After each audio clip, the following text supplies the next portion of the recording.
Lola Kirke, welcome to Soul Sisters. Thank you so much. So happy to be here.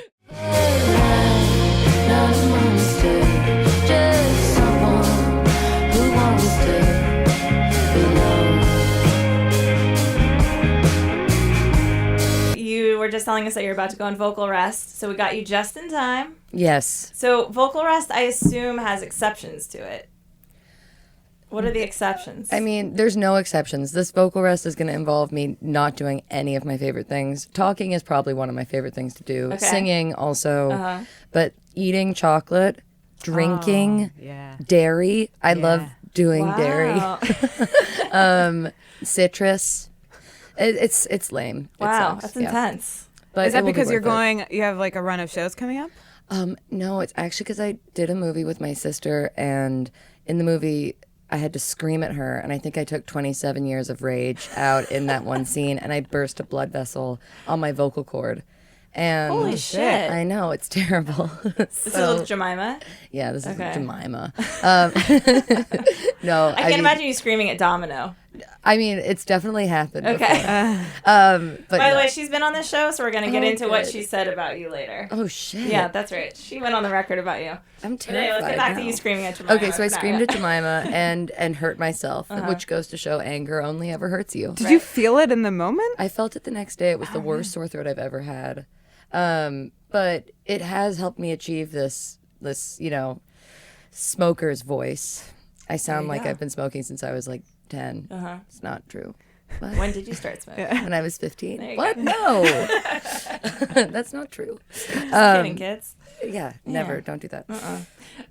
Well, we're super stoked to have you on the show because we were just telling your publicist when we launched this podcast a couple years ago, I think a new season of Mozart had just come out. And so Dara and I had also just met pretty recently. So Mozart was one of the first things that we bonded over, Mozart in the Jungle. And so when we were conceiving of the podcast, we're like, okay, who can we have on the show? We're like, okay, musicians that we love.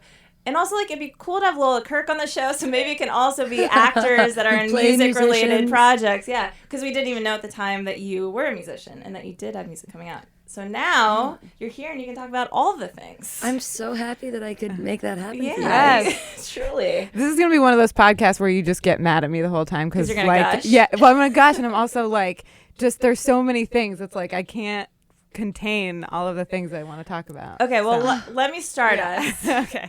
with I'm something that's a moved. little focused to the music thing before we expand, which is just to say that I saw you perform in Brooklyn last fall, I think it was, for the Ad Hoc series in a church. Oh, yes. Yeah. And first of all, there's no better venue, I realized, to perform in than a church. Like a so small cool. church is like the best acoustics ever. It's I don't know like if that was the your best experience. acoustics if I think you're playing with not like a full band, Okay, sure. Which you were. which I was. Yeah. But I mean, I had a lot of fun at that show. Wait, what do you think the problem was with that? You know, I didn't think there was a problem with it, but then someone later was like, the acoustics were terrible. And Oh, I was really? like, oh, damn. But you This know, is my uneducated opinion. To me, I was just like, there's Great, sound though. coming from everywhere. This is amazing. Well, it's probably just a completely different animal of a performance. Right, sound. totally. Like, and I feel like that's the trick of being a musician who doesn't tour with like your own sound engineer and like is going to be playing clubs all the time. It's figuring out how to sound great no matter the venue, and I'm working on that. Yeah. Just like I'm working on my angles in the mirror. There you go. It was also amazing because I think Jemima was there with, was that one of her sons who was with her? It was both of her kids. Okay, but yeah. And she had to leave like halfway through the set because she was with kids, and that's what happens when But you they take kids filmed to the whole things. thing. Okay, My there you niece go. did a brilliant job of filming the awesome. performance, which was great because no one else took a single picture. Oh, there you go. It was a nice little family affair.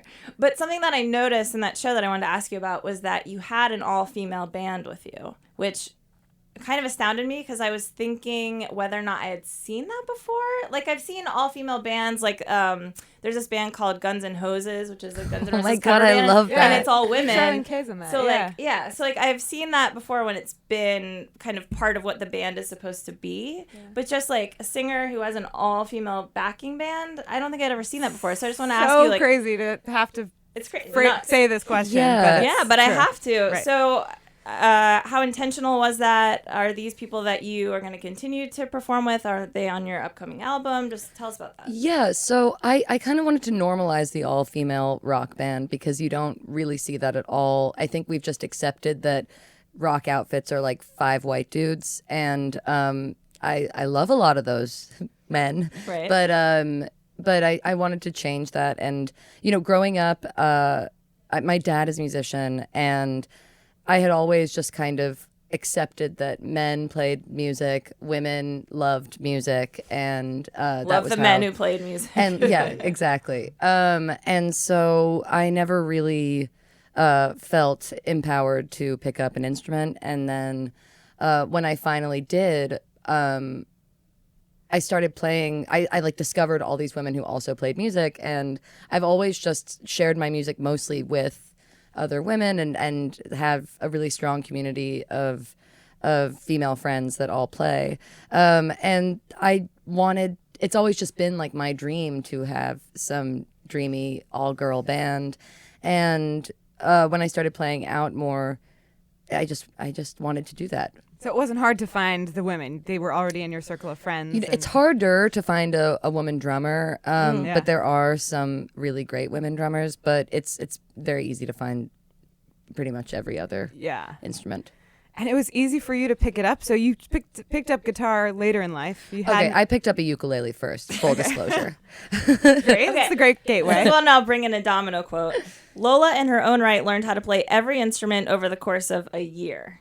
Oh my God, That's the her impression of sweetest what went down. misunderstanding of who I am. That is so nice. Because we were asking her, like, who came first. Like, she's substantially older than you, so it seemed like she had a career going, and then you started playing music. So we were like, was this her trying to emulate Big Sister? I mean, I would, when I say that I accepted that men were musicians. Domino was always a singer, and that was like her like God-given gift, and we all admired her so much for that. And I went to every single one of her concerts when I was younger, and like would stand front row center singing every word. I still get her songs stuck in my head from that period. That's awesome. And I love the music that she's making now. Yeah, it's great. But I did not learn how to play every instrument in the space of a year. What do you play now after ukulele? I started playing guitar after the ukulele, and then my boyfriend Wyndham, who produced my record and my EP, when I tour with him, I play the bass, and I'm really good at the bass only insofar as I can play every note that he tells me how to play. Like I couldn't be like, oh yeah, that's a B. Yeah, and then just go to a G. Like it's like the 4th fret, 2nd string, and then down to the 5th fret. Like that's my understanding of the bass. Okay. But apparently I'm pretty groovy on it. So Oh yeah, is that the feedback? yeah, people have been like, you're a great bass player, and I'm like, I've tricked them. It's like people think you're an amazing oboist. Oh my God, I know. That is so cool. Well, yeah, and I'm curious the connection of like you being able to just say you don't know the notes, you don't know what you're doing, but you can do it. And I'm curious when you were being taught how to play the oboe and now conduct, and we'll get into that a little bit more, but were you taught what you're actually doing, or did they say do this right now and that'll look right? Or did they try to explain it to you? I mean, there was some attempt at explaining like the method and technique of playing the oboe. But more or less it was like, just do this. And that's like, I think honestly why I became an actor was I love being told what to do. Precisely. I went to the ballet the other night, and I was watching these dancers, and they could do anything with their body. And I was like, oh wow, that is exactly the job description of a dancer. It's not to like look pretty particularly or just be like dancing. Like you have to be able to do anything that the choreography requires. And I think as an actor, it's a similar thing, not necessarily with your body, but like if someone tells you like you have to play an oboe, then you have to play an oboe, right, and figure out how to make that believable in some way. And yeah, I don't know, but I do love being told what to do. And I think that that's something that I want to get away from more in all of my creative endeavors. Mm-hmm. Right. Well, songwriting is the opposite almost. You're telling yourself what to do, and you have to come up with it. And I mean, what is your songwriting process? Oh, it involves like me getting drunk and being alone. Yeah.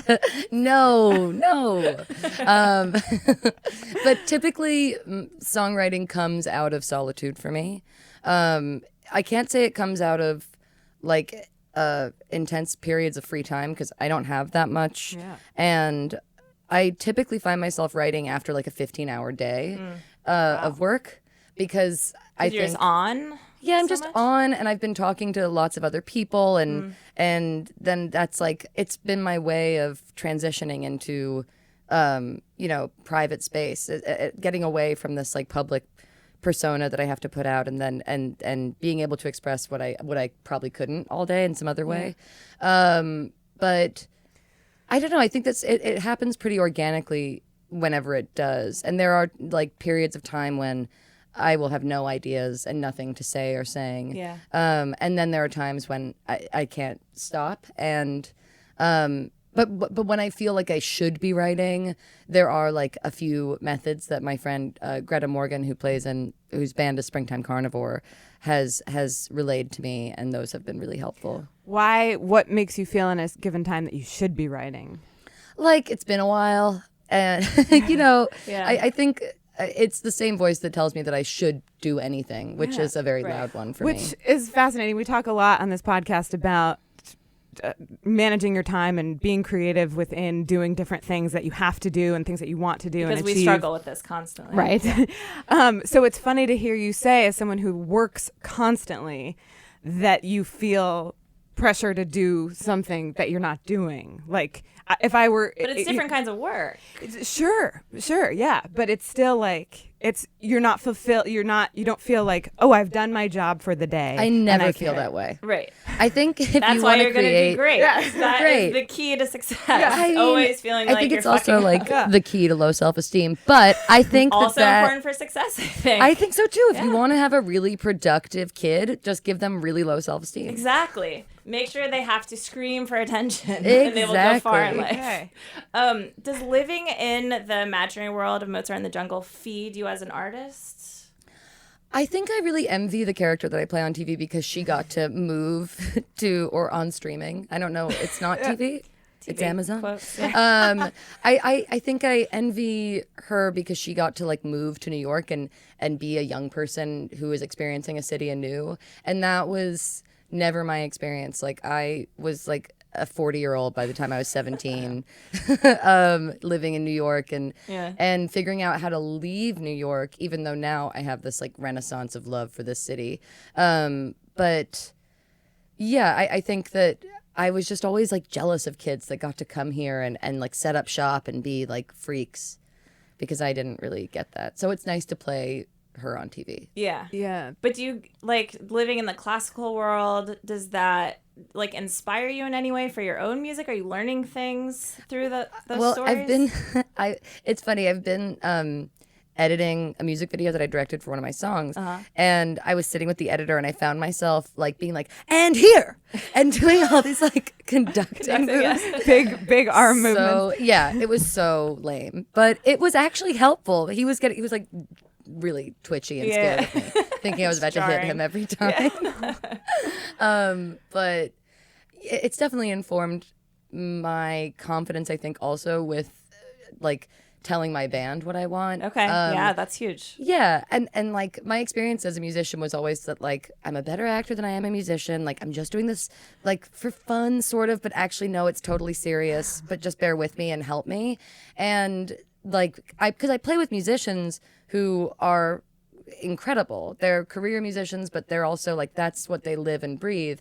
And sometimes it can be embarrassing to be like, I don't know exactly, like I don't know how to be like, come in on the one, and then like That's so intimidating. It is really intimidating. Yeah. But the arc of the character on the show this past season especially has been her like becoming a conductor and gaining confidence, telling people what to do, and that was helpful. Yeah. Dara, I know you have a lot to I know, say I'm about just- that storyline. I this was season. really moved by this season. Oh, good. Yeah, and I'm firstly curious, like how in general Mozart sets up the ideas that it's going to present, because it's such a quirky and fantastical show with like very real grounded elements in the classical music world and of being a young artist, but also totally out there. Yeah. So I'm curious, just like in general, how the showrunners and the producers normally set up like this is what we're doing, and specifically about this season, because it really was about giving voice and platform to a female conductor, which a quote from the show, which I believe to be true, only 4 out of the top 150 orchestras in the world are led by women. Yeah. And so this show now has that front and center in the season, and it's like it was really, really striking to see. And it was amazing. I mean, I don't know what their process is and how, because the world of classical music is vast and wide, and how do you, in 10, 30-minute episodes create something that expresses that. But I think that the showrunners and writers are conscious about what's happening right now in the real world. And I think that bringing a woman conductor or bringing a woman into a position of power that's typically held by a man is really important to see. Right. I imagine it wasn't necessarily like presented to you as the arc of your character when you took this role. It wasn't like, oh, she's going to become a conductor. No, so I think that it was interesting to see my character have this trajectory where she rises to even more power and like becomes a conductor, because in the book, the trajectory of that character is like very decadent and destructive, but like, and I think that's necessary to see in a lot of ways, because I had never expected that of people in the classical music world. I just thought they were like perfect and didn't do normal human things. Yeah. But it was nice to realize that was not the case. Yeah. So you have, that season's out, so that's done. You have a bunch of movies that are coming out right now, and you also have an album that's coming out while all of that is happening. So you're truly living the multi-hyphenate life of juggling a lot of different projects. Yeah, it's a lot more work than I thought it would be. Yeah? Yeah, it actually You're like, is. can't I just put out music and then it's out and people can listen to it? Yeah, that's not true. I mean, because I've always played music, so I didn't think that making it public instead of just having it be personal would necessitate that much more work. Right. But it actually does. Okay. Yeah. So maybe I shouldn't do this.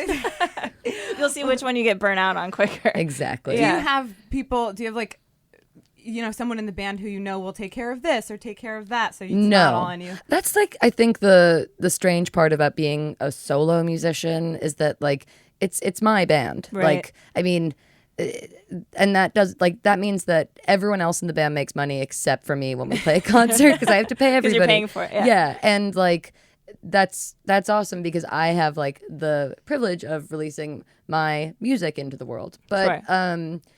Is it a steady band? Is it like the same? Well, no, it also changes. I mean, I have a rock and roll outfit that I've been playing with in New York City that include some of my favorite New York musicians: Cassandra Jenkins, who's a wonderful singer-songwriter; Hannah Reid, who is also a wonderful singer-songwriter; Lila Larson, also a wonderful singer-songwriter; and then a rotating casting crew of drummers.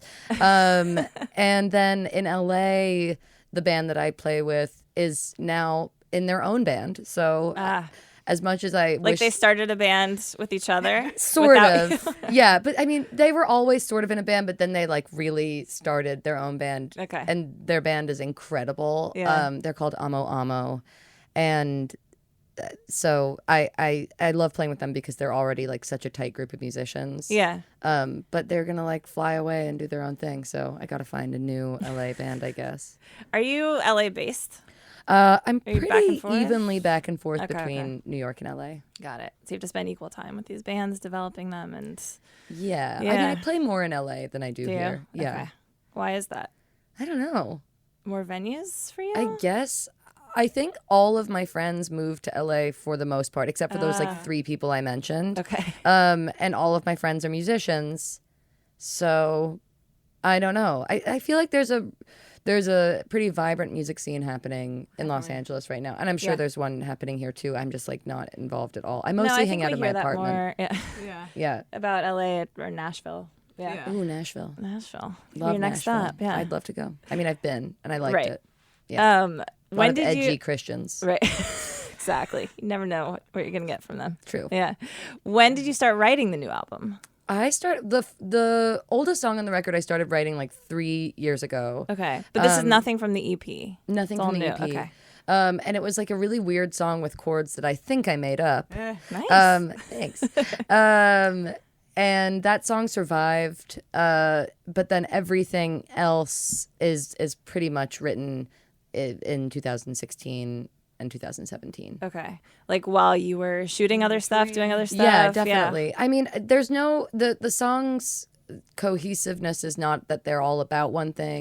They're really not. There's such a range. I mean, they're about like family and longing and wanting to have sex and not having sex and being drunk and politics. So it's like everything that I like talking about. But the cohesion is that it's like everything that it's just things I like talking about. Yeah. And that we recorded all of the songs live to tape, which was really so fun. I mean, the sonic reference for the record that really stood out was Neil Young's Hawks and Doves. And I think that we were able to achieve something close, but also different. Yeah. So is Monster, the single that's out now, pretty emblematic of the rest of the album? Yeah, it is pretty emblematic of the rest of the album, but then also like not at all. Right. I mean, sonically more like represents a cohesiveness of that. Yeah, there's a lot of like harmonies. There will be, which I love. I'm such a sucker for harmonies, and I'm so lucky that all of my friends sing beautifully. Because all of my friends sing on that record for the most part. The ones that didn't sing on that record aren't really your something good else. friends. No, terrible friends. No, but they've done something else for the record, like done illustrations or done some sort of graphic design or taken a picture or whatever. It feels really nice to have such a strong community of people who make things I like. That's how you become my friend. If I like what you make, then we can be friends. But yeah, I forget now what I was saying. Well, I'll bring up another Domino quote, my last Domino quote. But because we were talking about the difference between your two styles of music, and she said about you, her music's a lot more country and sweet. Mine's just a little sadder, which I think is true on the surface, maybe. But like if you listen to Monster, sure, it sounds kind of country. You sing it sweetly, but the lyrics are kind of sad. Like the sadness is there. It's kind of sad. Yeah. I mean, I saw someone wearing a T-shirt on Instagram today, and it said like, sad songs make me happy, and I was like, yeah, that's so true. Totally. And they certainly make me happy to write them because it's a way of putting what's inside outside and making some sense of it or making something beautiful out of it. Yeah. But a lot of the things I write about, I guess, are sad. Right. Well, it's a catharsis. It's hard to write songs about being happy. Yeah. And honestly, it's not as interesting. I don't know. Unless you're like in a really happy mood, that song is great. But usually most of us live in an in-between state of flux. Well, I think also art comes from a space of longing, and longing isn't typically happy. Totally. And also like something that I've loved so much about like consuming art and experiencing it throughout my life is that it's made me feel love in a twofold way, which is that I love the person who's sharing that with me and the thing that they're creating, but I also feel loved by them because I feel very seen and heard, and that's that's like the greatest thing that you could do to someone is the gift of attention in some way. So I mean, I think that though my music is melancholic in certain ways, that it comes from a positive place, which is a place of love. Yeah. I mean, because if you're sad and you listen to something that sounds like it's written by someone who can relate to how you're feeling, it makes you feel less alone, and therefore it makes you happier. Exactly. Yeah. So simple, but so true. Basically the message of Monster. Yes. A little bit. Exactly. And I love, and then you get to be totally wildly creative when you have a song that can be about something that's super relatable. We all understand it's about, wanting to feel connected and belong. But then your music video is so out there. It's like very, simple, but then it becomes, there's like this underlayer that's like, you're like, so. I love that music video. It's amazing. Yeah. My friend Liz Coe, who directed it as a writer on Mozart in the Jungle, and she basically was like, we're going to Japan, we should make a music video when we're there. And I was like, when? Yeah. Like, we're going to be shooting all the time. And we shot it from like 1 a.m. to 5 a.m. Oh my God. On the nights that we were not shooting. Yeah. And I'm so happy we did. It's so dope. And I have funny stories. I watched it, and I watched it again with my fiance, and I was like, I must have been like watching but not like focusing. And I was just like, what is happening? Like, and he like was kind of in and out, and he's like, oh yeah, this is the whole thing. He like, knew I was a squid? Yeah. Oh, no. Yeah. From the beginning? From like, he like saw snippets, and he was like, oh yeah, she's turning into, I was like, fuck. So like this, he's a visual artist who makes very videos, plain, so his but eye it's- is trained to. Yeah, but it's like it's one of those. The song is not about that, and yet it works so beautifully. Yeah. And it adds this layer. It's just like there's a really fun thing about music videos that you get to do, which is like be completely out there with something that's very grounded. you know? Yeah. Oh, yeah. I mean, that's Like, been. how did that concept evolve? Well, I think there was this like monster in Japan, and then it was like Godzilla, and I was like, no, we can't do that. Too on the nose. Yeah, way too on the nose. But that there's this other. Then it was like I don't really know. I see a bottle of fish juice in a vending machine, and that's weird. I know. What I mean, what do we do mostly with that? this is Liz Coe, the director. This was all of her idea. This was all her idea. But I think that it just came out of like. I think like when you're making a music video, unless you have like a giant budget, it's like how can we make the coolest thing for the least amount of money? Right. And that music video looks great, but it was literally me, Liz, and our DP Kenny Wu, no one else. And I think Japan just like added the production value, right. but and then we did a lot of special effects, and I have no idea how that happened. They were 'Cause it like all in post, and They were all in post. I did Yeah. not actually cry black tears. I know that would We're have been gonna ask so you cool. how. I know. My favorite part of that was the trick of the ink looking like period blood on my legs, because that is like that's why I didn't get it for so long. oh, I'm so glad, because I think that is like an essential woman experience. Yeah. Is like bleeding all over yourself and not knowing how to deal with that. Yeah. And being mortified. Yeah. Yeah. I can't. Chris and I were just talking about this. I cannot wait until we live in a world where you can just like walk into work or wherever and just say to whoever it is, if it's a man or a woman, like, I have terrible fucking cramps. Yeah. Like, I'm having a bad day. I do that, and it sometimes works, but it's nice. Like I think that we should be talking freely about yes, these things. it's ridiculous. And it might be disarming if we start telling people how we feel, and it also might be really uncomfortable for everybody involved. yeah, but that's fine. Great change has to be uncomfortable at first. Very true. Yeah. Indeed.